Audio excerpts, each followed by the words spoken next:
please give a round of applause as we welcome to the stage the founder of MDocs and president of SpaceIL, Mouris Kahn.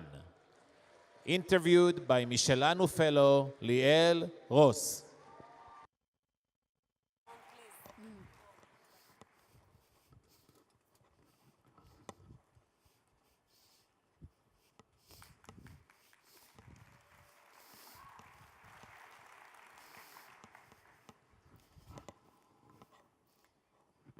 Good evening, everyone. Good evening, Morris. It's great to be with you tonight. I know that you came to Israel as a young immigrant at the age of 26, starting a new life for your young family.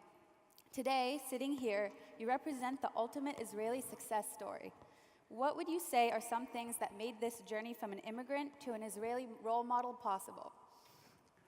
Actually, I've done many things in Israel, but actually the thing I'm most proud of is the project that you've just seen, the project SpaceIL, to put a spacecraft on the moon.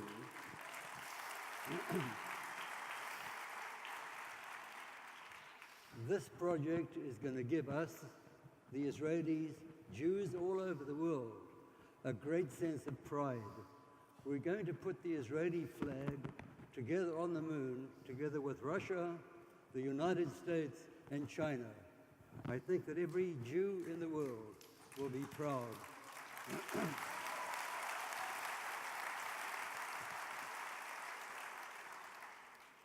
I'd like just to thank you, Miri and Sheldon, for the support that they actually gave us. And I'd like to just tell you a little secret, that when they made this donation in the beginning, they said, we have one demand. And I thought, oh, this is going to be difficult. There's going to be something here that's going to be difficult that we can't accept. And what did they want? They wanted a sign on the Khalilit, on the spacecraft, that said, Am Yisrael Chai.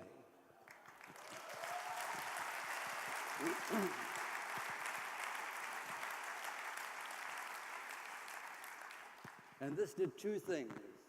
It gave me a sense of pride to actually be involved with them on a project like this. And it told me where their heart really is. It's with Israel. And I'm really proud of them, and I thank them.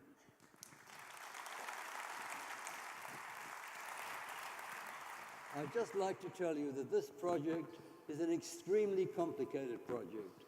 I've done many things in Israel. I've been there for 60 years. I've established a lot of companies. I've done a lot. But the most complicated project that I've ever been involved in, and the most challenging project, is this project of putting a spacecraft on the moon. You've got to remember that the other countries that have done it have got big industries. They've got rockets. They've spent tens of millions of dollars, hundreds of millions of dollars. And we have done it with a small group of people. This was a competition of Google, of which there were 23 competitors. And of the 23 competitors, we are the only ones who are in the running and are going to do it.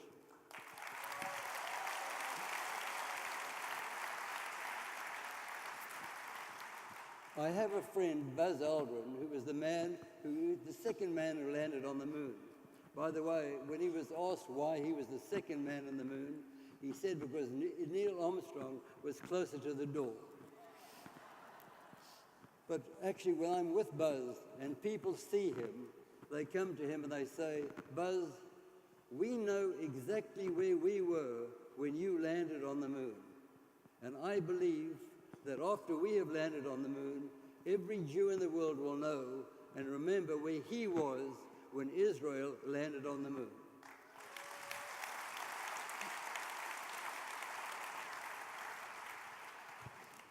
So I think it's fitting that we're meeting today in the state of Florida, where the spacecraft will be launched.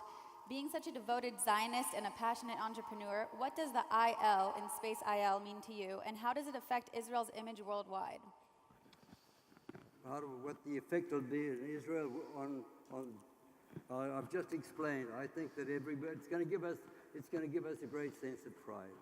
But I think one of the things that you wanted to ask me is what I do and what I did. And I'll tell you, when I came to Israel, when I came to Israel, actually I really wanted to take it easy. I wanted to retire. But there was a tremendous amount to do. When I came to Israel, actually there was a tremendous amount of immigration. There wasn't employment for these people in Israel. And the first thing I did was a small thing. I set up a glove factory, and we cut leather in Tel Aviv, and I gave sewing machines to women who lived in the outlying development areas. And they would then sew these gloves, we'd bring them back to Tel Aviv, and we would export them. And in this way, we enabled these new immigrants to actually provide a living for their families in the villages. I then put up a bicycle factory together with Kibbutz Torah. And so it began. And the rest of the time that I spent in Israel was actually creating industries that provided employment, created dollars, earnings, and did something for the country. And I have a deep sense of pride in what I've done.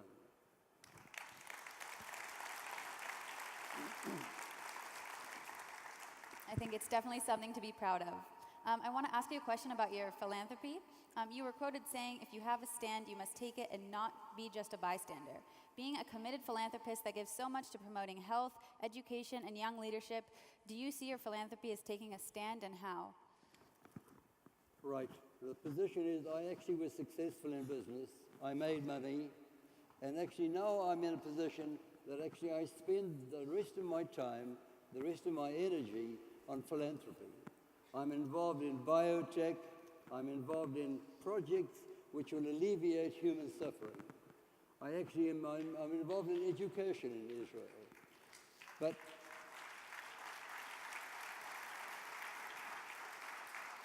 But I'd like just to mention two projects that I'm involved in, which really involve Israel, but are actually not in Israel.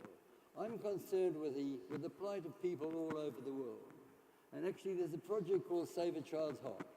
And this project, we actually, I see you people know, Save a Child's Heart, we actually find children in countries where they do not have facilities for doing operations on the hearts of young children. And these children would die. And we've actually created a network. And in the 20-odd years that we've been involved, we've saved the lives of 5,000 children.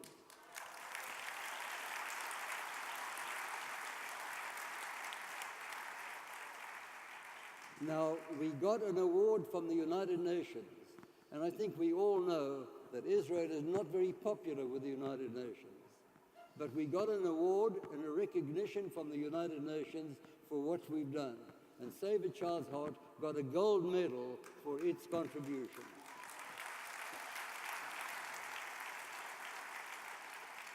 And just another little story. When I turned 80, I decided to give myself a present. And the present I gave myself was to actually take a group of volunteers and ophthalmic surgeons, and I went to a little place called Jinka in the middle of Africa. It's actually in Ethiopia. And these people suffer from blindness. And their climate is hard, nutrition is bad, hygiene is bad, but they're blind. Many of them are blind. And you can do an operation for 25 minutes to relieve trachoma and one other eye problem. And we went down there and we did 600 operations in the first year that we were there.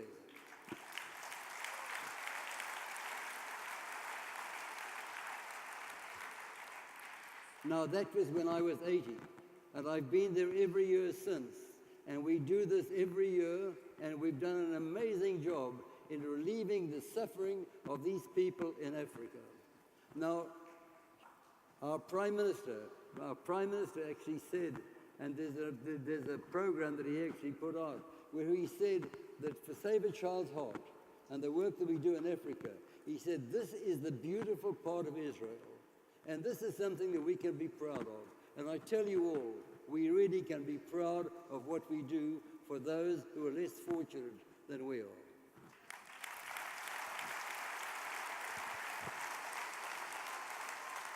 I think our time is pretty much up. Unfortunately, it looks like we are out of time, but I'd like to thank you for coming to speak with us, and we really appreciate everything you do around the world and for Israel. Toda rabah. Thank you. Thank you all very much. Thank you. Thank you.